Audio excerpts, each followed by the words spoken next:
Second game ng going to finals again ng Miraculous Basketball Club. Blue versus Orange. Do or die game din nga pala ang labanan na ito. At ang matatalo syempre uuwi rin ng Boracay at magpapalakas para sa susunod na season. At ang mananalo naman ay aabante para sa semifinals. At makakaharap kung sino man ang nasa ranking ng number 1 or number 2. Matindi nga pala ang bakbaka ng dalawang team na to dahil halos parehas at match na match ang kanilang mga team.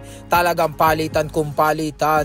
Talagang bakbakan kung bakbakan sa ilalim or sa labas. Talaga nagbabantayan, nagdidepensahan, nag-oopensahan. Talagang makikita mo ang bakbakan sa kanila na parehas halos hindi pwedeng magpabaya dahil hindi mo alam kung sino ang magtatagumpay at talagang parehas uhaw at gustong umabante sa semifinals. Hindi ko nga pala napitikan ang full video highlights ng buong game dahil tuwing ako ay nasa loob na si Jordan Clarkson ay hindi nabibidyoan dahil wala tayong kasamang videographer na ating mga tropang chikiting idol. Alam nyo naman si Jordan Clarkson, sariling sikap lang muna ang pagpitik-pitik natin sa mga video.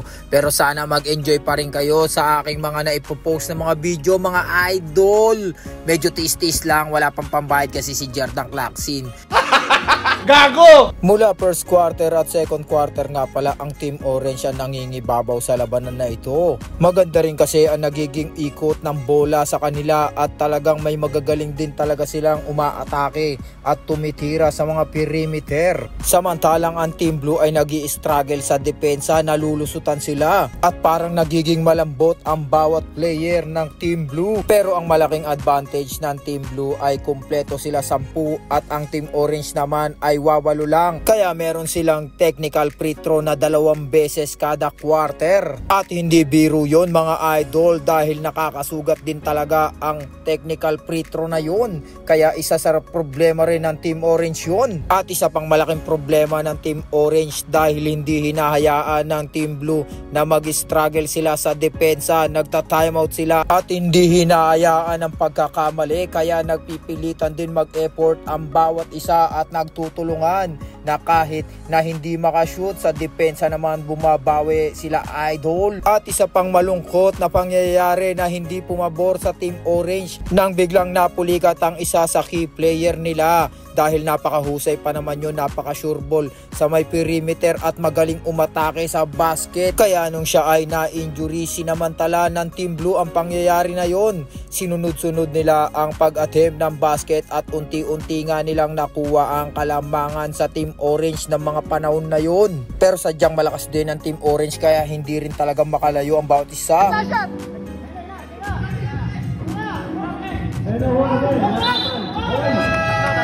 At ang pangyayari na yan ay nangyari nung papatapos na ang first half bago tumunog ang buzzer na foul pa sa 3-point area. At kitang-kita naman na good call ang tinawag ng referee ron. Pero 2 lang ang pumasok sa free throw line ni Idol Inoho at nagpatuloy nga ang bakbakan sa labanan na ito. Sa pagpasok naman ng third quarter, nakuha ng Team Orange ang ganda ng laro nila pero hindi naman papayag si Idol Garvin TV at siya nga ang naging superhero ng Team Blue. Siya ang bumabawi sa magagandang play at power move na ginagawa ng Team Orange. Ngunit sinagad niya naman ang kanyang resistensya kaya pagdating naman ng fourth quarter, siya naman ang namumroblema sa pagod. Hapong-hapo na siya at talagang lawit ang dila. At mabuti na lang ang kanyang mga kakampi ay talaga nag-e-effort din na tumulong sa depensa para hindi rin makalayo ang Team Orange. At ang kagandahan nga nung pagpasok ng fourth quarter mga idol